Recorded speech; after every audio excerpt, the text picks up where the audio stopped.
A better Nigeria, is it a myth or do we keep hoping? Nigeria is a highly religious country. How come corruption thrives?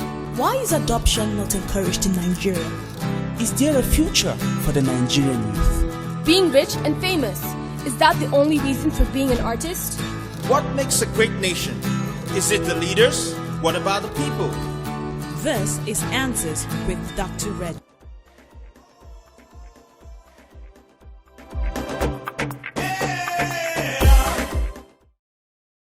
About gender debate and how we should respond as emerging leaders. So, sir, we're jumping into the discussion. Okay. So, what is this gender debate all about? Yeah, and before that, so you mentioned two episodes before this that you were really, really opposed to gender debates.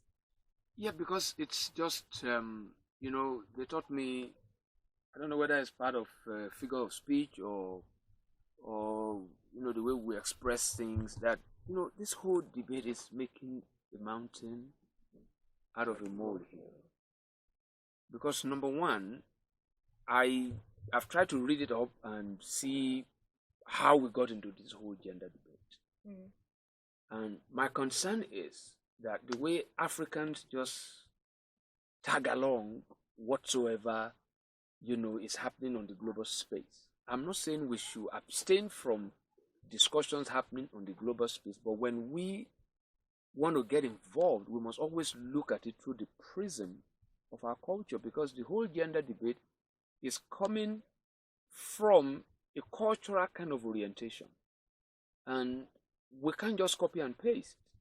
There's been a way. You see, what I want, emerging leaders to understand is that Africa, we had a life before colonialism. So there was a way we were living, and we've been colonized. Now we are no longer colonized politically. But you see, there was a time we were, we're still colonized socially, which is very sad. Because most of the things we just get involved with, we are just echoes of someone, of some kind of narrative that has no bearing on our culture. So when you talk about gender debate, it's all about a promotion for equality of the genders. And that's just, running a race that has no end. I want these young emerging leaders, Nigerians, Africans in general, that when we engage in such debates, we want to come with a position that is well informed, right? Because from where I sit here this evening, I'll tell you, there is nothing called gender inequality, right? If you have gender inequality in certain aspects of social life, right? You see, we should pick it from where it's coming up and address it on that level. But even when we address it on that level, for instance, if it's in the workplace, I know that, and I think I've said it on this program before, if I'm going to employ someone to come and work in my organization, gender won't come to play. The way I look at their qualifications is going to be on the same, because I take it to the basic foundation. Let's look at, in academics. You want to write WAEC, where is gender? You're going to read medicine, where is gender? There is no curriculum for, that's gender-based. There is no medical degree that's for female. There's no medical degree that's for male. For me, what I want to, the reality, because, I always quote that the person I regard as an authority in leadership, that the primary responsibility of a leader is to define reality. The reality is there is some hidden agenda somewhere that's bringing up this kind of, whole hoopla about gender debate, that many of those who are just getting involved in it, they are not privy to that agenda. I know there are some organizations where they actually kind of discriminate in terms of gender, but when you look at it closely, and you measure it in terms of productivity, right? You cannot pay everybody the same thing. You have to be fair. And fairness means everybody won't get the same thing. So we have to look at it. Let's look at the situation where you employ a young man, a young woman in your organization. Because that's where we normally have this kind of debates. One day, the lady got married, got pregnant, right? He's going to be off work for a while. That man never had that kind of maybe maternity leave. Or if you measure it in terms of productivity and in climes where they pay per hour, there is no way the two of them are going to get the same thing. And pregnancy is not a disease. It's just part of life. So I don't know which aspect you guys want to approach this issue of gender debate, but honestly, where I stand is a little bit off. Maybe when you measure it with the general narrative that is going on out there. For me, how I'm raised, the way I see life, I don't see any reason why we should create a whole, kind of hoopla about gender debate. Will genders be equal? There's no answer because they've never been unequal. The truth is genders are different. That's what we are not coming to terms with. Genders are different. Genders are unique. They are equal because they are both humans. When you are trying to compare genders, it's as if you want to compare, a human being to a dog. Right? It's not something, honestly, we Africans should just lap onto because some people in Europe or America are talking about it. All right. Thank you very much. Yeah. Sir. Now, talking about the African setting, there are some climes in Africa that you will see ladies or women rather were marginalized based on culture. And I think that informed why some Africans are maybe agitating or are promoting the whole gender debate. I want to, I would love for you to create a pictorial or a graphic illustration of this thing you call women are marginalized. And no, it's not even in Africa. It's not as pronounced in Africa as it was in India. Yeah. In India, you don't educate women because the culture is this person is going to leave and he's going to go by another name. You see, if you are going to engage that, you need to come with credible information, because there are a lot of things we say. Is there really? Because it's no longer it's still prevalent in India, where they don't educate women. And again, it's because we believe education only happens in the classroom. Yeah. So, we need to widen the scope of that debate. I remember, I did my youth service in the south part of Nigeria. And I discovered that it's the women that work the most. It's a woman you will see riding a bicycle in the morning going to the farm. The men wake up in the morning, tie a wrapper, come out with a bottle of palm wine and play draft. So do you call that marginalization? Or is that slavery? Or is that, so we need to put these debates within our own kind of context. We need to put it. So if a culture will not educate women because the woman is going to get married and go to another home, now, is it still, I think it's still, because where I got this information is a recently published kind of fact that is still there. In fact, in India, they still have, class distinctions, the Brahmins, the proletariats, and all those kind of things. High class, low class, because they still have the caste system. Is that still the same in Nigeria? No. Or we're just, trying to describe something that's not there because that's what the whole world is talking about? So that's my concern. I am not saying there are no gender discriminations in some other areas based on culture, but why do you call it discrimination?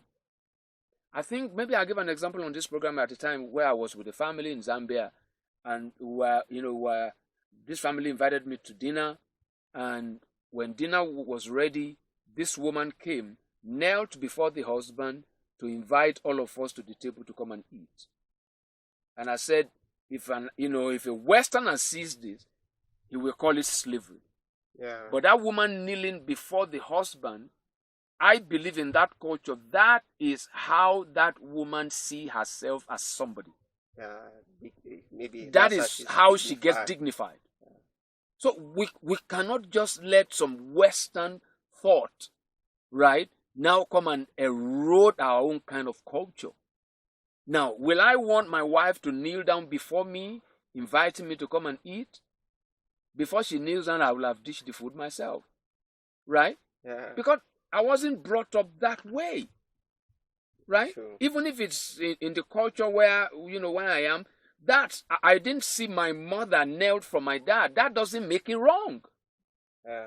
That doesn't make it wrong. Even right here in Nigeria, it is not for example, if you go to Roboland in Nigeria, when men greet, they kneel. In Yoruba land, it's women that kneel. So you cannot now say that because a young boy kneels to greet the dad as an Urobo person, that person is being subdued.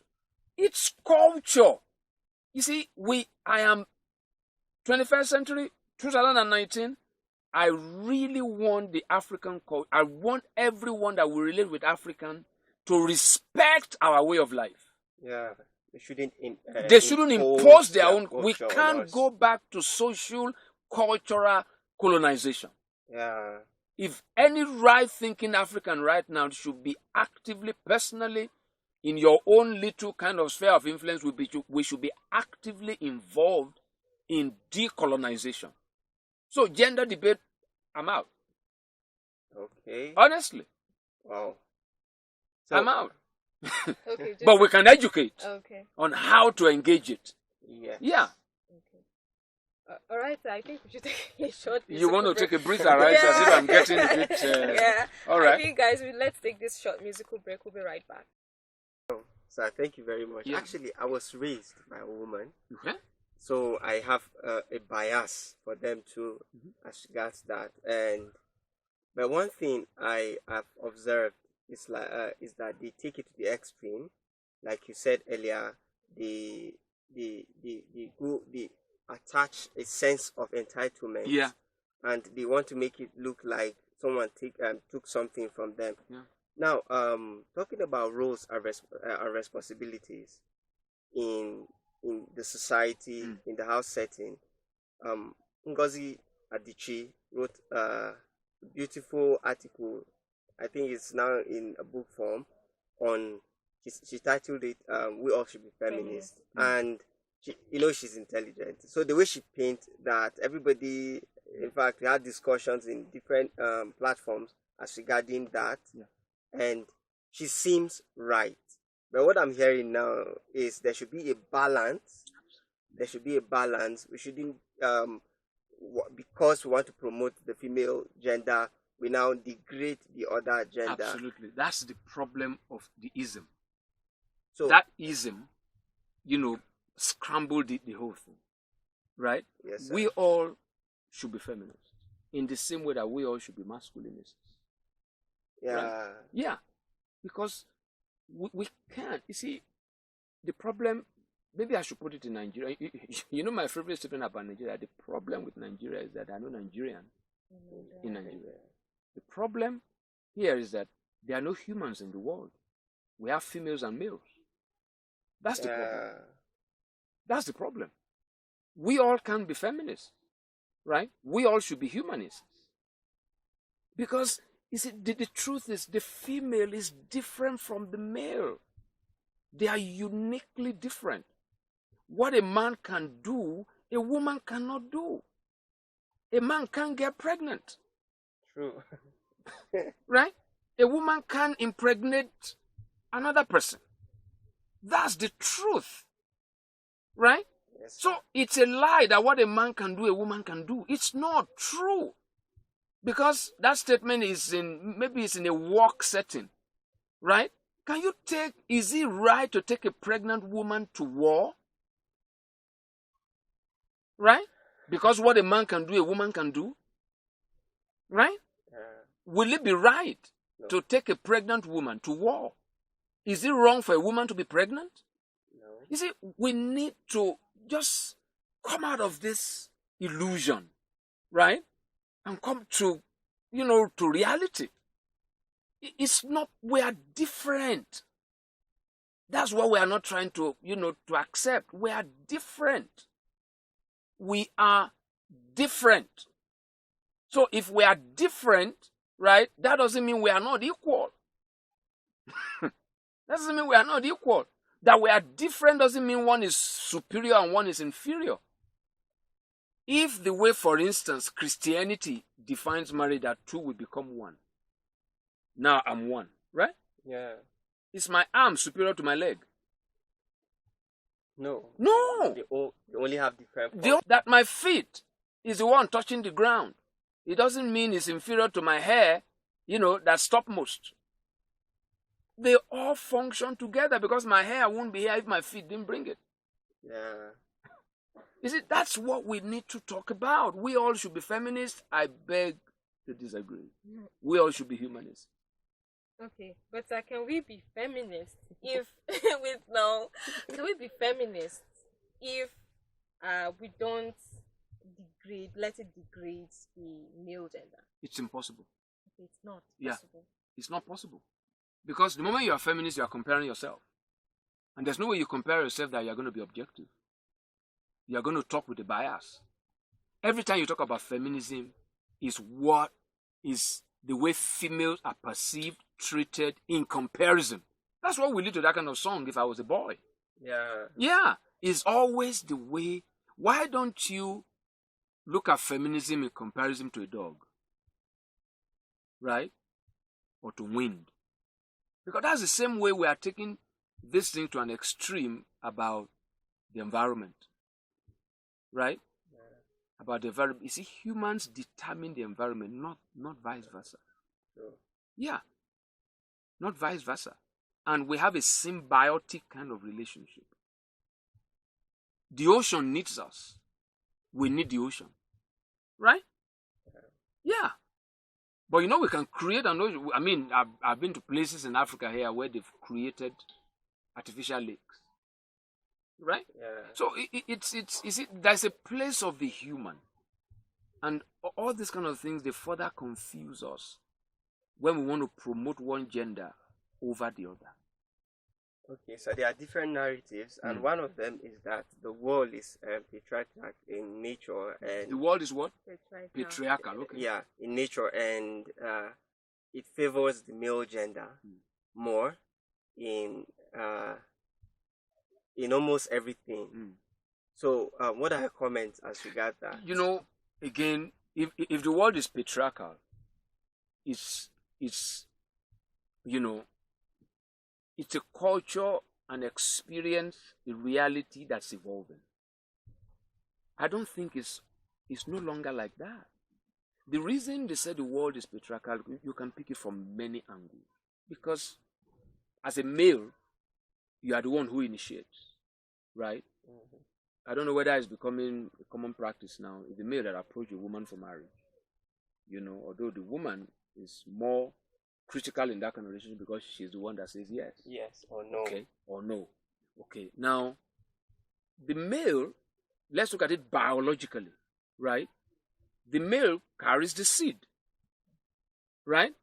The male is the one with the seed, the woman carries the eggs, right? And they need to come together. So, which one comes first, the chicken or the egg? You see, these arguments don't make sense. Those who coined the word patriarch, right? They're talking from a particular standpoint. Maybe religious, maybe some have read the Bible, that God created Adam first. Yeah. But if you read the Bible closely, Adam is actually mankind. Yes. It's mankind. He didn't create male. He created a man, right? And put the man in a male body. Right? Yeah.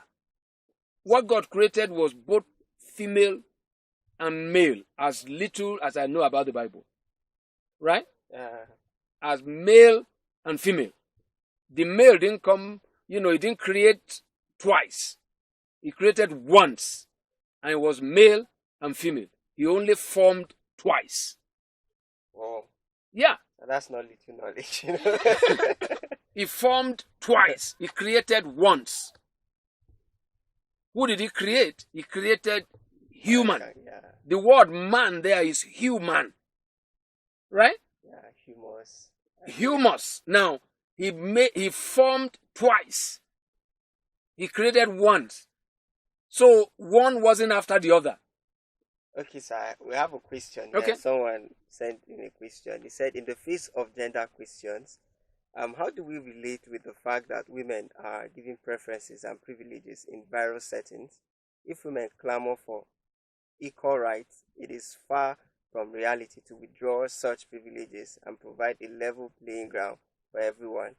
And then that's the first one. The second one. Read that again. It says, okay, in the face of gender questions, how do we relate with the fact that women are given preferences and privileges in various settings? Mm-hmm. If women clamor for equal rights, is it far from reality? To withdraw such privileges and provide a level playing ground for everyone? Well, I don't understand that question properly. If women clamor for equal right, the first one says women enjoy more women, privileges. it might be, you can actually enjoy more privileges by advocacy. Yeah. If you have strong, well-structured advocacy initiative, you can have a lot of privileges. You can have more privileges. But this person is saying, should we withdraw it? You see, the truth is, rights are unlimited. Society is structured in a way that my right doesn't infringe on yours. Yeah. Right? You see, if you have a company and people come for interview and you're looking at them based on whether they're wearing trousers or skirt, you might not even know because women wear trousers. So, this is a topic that we might need to look, at, maybe for an extended period. But I want us to approach it strictly from the standpoint of orientation, education, illumination, some mind shaping. Not that we are denouncing feminists. We are trying to give them a strategy on how because the problem you create with feminism, you will meet it in the future. Yeah. Okay, here's the second question, and I think we don't have much time. Yeah. So what's your take on the womanist movement? Feminists, like he's trying to say, okay. Okay, right. He said the womanists are trying to defend the humanity of a woman and all. Does that differ from feminism? I don't know. This looks like plain, on words. Yeah. Because there are some females who wouldn't like to even be called a woman. You remember what fella said. Yeah. Now, but the point is, is that being a feminist in the way it's currently, like I've emphasized on this episode today, being a feminist in the way it's currently being expressed, it's inherently faulty. It's kind of faulty, and there is really nothing different between a womanist and a feminist and all that kind of thing. Those are just playing on words. But I sympathize with those who just buy into this without asking critical questions, and we're here to clarify those issues. Yeah. Right. Very true. So that is it on today's episode of Answers with Dr. Red. We hope you got a lot, because I really was able to clarify a lot of things in my head. And also, I think one thing I am taking away is that we should all be humanists. Not feminists. Yes. Thank you very much, sir. Thank you. Exactly. And then don't forget that you can get this episode on our website at answerswithdrreggie.com. At answerswithdrreggie.com. If you missed out on last week's episode, we would have that there too. You can also visit our Facebook page at Dr. Reggie Answers, Twitter at AWDR_Joss. And then, just like I said, you can visit our website at answerswithdrreggie.com. So Answers with Dr. Reju S every Thursday by 4 p.m. on Patches Radio. Do well to download our app. I think that says Answers with Dr. Reju S every Thursday by 3 p.m. I beg your pardon. So do well to download our app at Play Store. Remember, a repeat as every other day by 4:30 p.m. and Rhythm FM just every Friday by 4:30 p.m. And I've been in the studio with Joseph. I am Agnes, and we'll see you next week.